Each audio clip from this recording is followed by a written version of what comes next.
الحمد لله نحمده ونستعينه ونستغفره ونؤمن به ونتوكل عليه ونعوذ بالله من شرور أنفسنا ومن سيئات أعمالنا من يهده الله فلا مضل له ومن يضلله فلا هادي له ونشهد أن لا إله إلا الله وحده لا شريك له ونشهد أن سيدنا ومولانا محمدا عبده ورسوله صلى الله عليه وعلى آله وأصحابه وبارك وسلم تسليما كثيرا أما بعد۔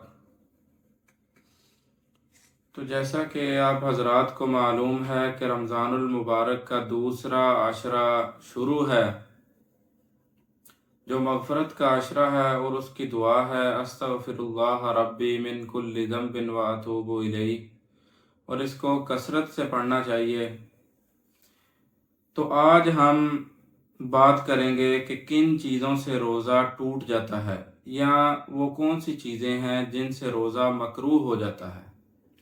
چیزیں تو بہت زیادہ ہیں، چند ایک بیان کروں گا، باقی اگر کوئی نہ پتہ چلے، کوئی سوال جواب کسی نے پوچھنا ہو تو پوچھ سکتا ہے، کمنٹ سیکشن میں پوچھ سکتا ہے ہم سے۔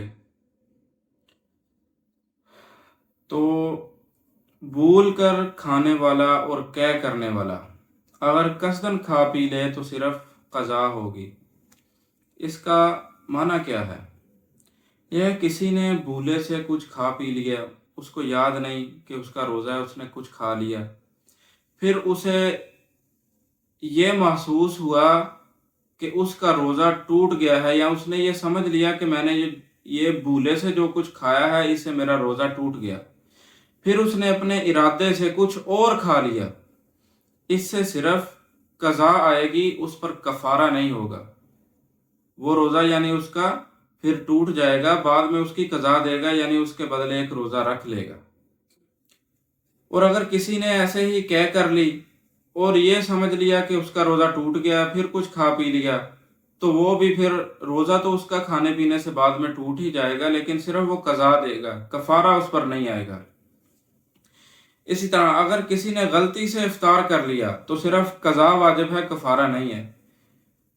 غلطی سے ایسے افطار کیا کہ کسی کے موبائل پر کوئی بیل وغیرہ لگی ہوئی تھی، اذان وغیرہ کی، روزے کے وقت وہ بیل بجنے لگی اور اس نے روزہ افطار کر لیا اس غلطی کی وجہ سے، تو اس پر بھی جو ہے وہ قضا آئے گی، کفارہ نہیں آئے گا، صرف قضا کرے گا، یعنی اس کے بدلے میں ایک روزہ رکھ لے گا۔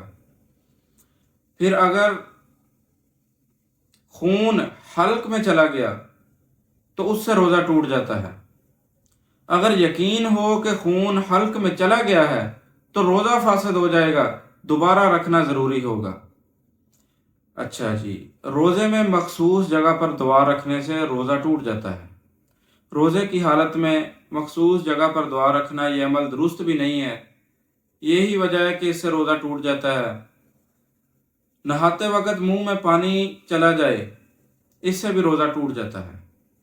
وضو، غسل یا کلی کرتے وقت غلطی سے پانی حلق سے نیچے چلا جائے تو روزہ ٹوٹ جاتا ہے، مگر اس صورت میں صرف قضا لازم ہے، کفارہ نہیں ہے، کیونکہ اس نے جان بوجھ کر نہیں توڑا روزہ، یہ غلطی کی بنا پر کیا ہے۔ غلطی کی بنا پر اگر پانی اندر چلا جائے حلق کے تو اس سے صرف قضا ہوتی ہے، کفارہ نہیں آتا۔ پھر اگر روزے میں بھول کر کھا پی لیا تو روزہ نہیں ٹوٹتا۔ روزے میں فرض غسل کرتے ہوئے ناف یا کان میں پانی ڈالنا، تو ناف میں پانی ڈالنے سے تو کچھ نہیں ہوتا، اگر پانی کان کے اندر ڈالا اور کان کے اندر چلا گیا اور دماغ میں پہنچ گیا تو روزہ ٹوٹ جاتا ہے۔ جب دماغ کے اندر پہنچ جائے گا پانی تو روزہ ٹوٹ جائے گا۔ پھر روزے میں غرغرہ کرنا اور ناک میں اوپر تک پانی چڑھانا یہ بھی ممنوع ہے۔ روزے کی حالت میں غرغرہ کرنا اور ناک میں زور سے پانی ڈالنا یہ ممنوع ہے، اس لیے کہ اس سے روزہ ٹوٹ جاتا ہے، اور روزہ ٹوٹنے کا کبھی اندیشہ ہوتا ہے، جیسے پانی اگر ناک میں ڈالیں تو اس سے بھی پانی دماغ تک جا سکتا ہے، گلے میں پہنچ سکتا ہے پانی،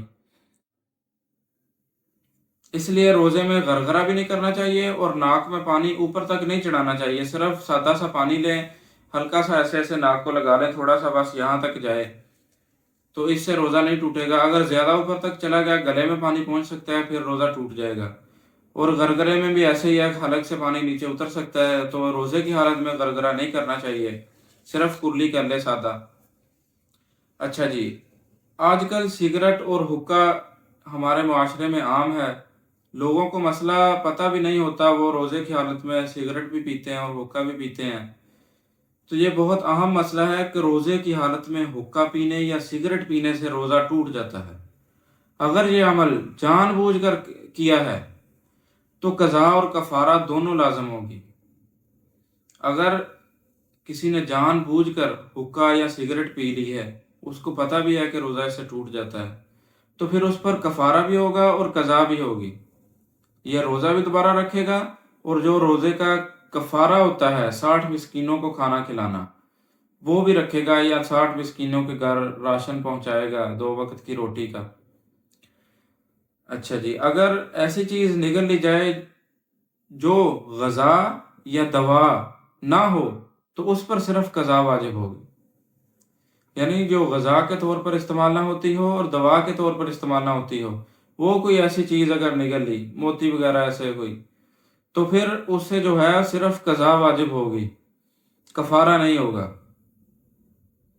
چنے کے دانے کی مقدار دانتوں میں پھنسے ہوئے گوشت کے ریشے نکلنے سے روزہ ٹوٹ جاتا ہے۔ اگر وہ ریشے چنے کے دانے کے برابر ہیں یا زیادہ ہیں تو پھر اس سے روزہ ٹوٹ جائے گا، اگر کم ہیں تو پھر نکال کر پھینک دیں، اس سے روزہ نہیں ٹوٹے گا۔ اگر کم ہے تو پھر اندر بھی چلے جائیں نا، خود بخود نہیں اندر لے کر جانے، بلکہ غلطی سے اگر چلے جائیں تو پھر روزہ نہیں ٹوٹتا۔ اگر چنے کے دانے کی مقدار سے زیادہ ہو تو پھر اس سے روزہ ٹوٹ جاتا ہے۔ روزے کی حالت میں پانی میں بیٹھنا یا تازہ مسواک کرنا۔ امام ابو حنیفہ رحمۃ اللہ علیہ کے نزدیک مسواک تو مکروہ نہیں ہے، مگر بار بار کلی کرنا، دیر تک پانی میں بیٹھے رہنا، یہ مکروہ ہے، یہ روزے کو خراب کر دیتا ہے۔ تو پھر روزے کا مزہ تو نہیں نہ آتا اگر بندہ سارا دن پانی میں بیٹھا رہے یا بار بار کلی کلی کرتا رہے۔ تو اس سے جو ہے، اس کو امام ابو حنیفہ رحمۃ اللہ علیہ نے مکروہ قرار دیا ہے۔ تو جو کہا سنا ہے، اللہ رب العزت اس پر عمل کرنے کی توفیق عطا فرمائے۔ اگر کوئی مسئلہ آپ کے ذہن میں ہو تو آپ کمنٹ سیکشن میں پوچھ سکتے ہیں ہم سے۔ جزاک اللہ خیرا۔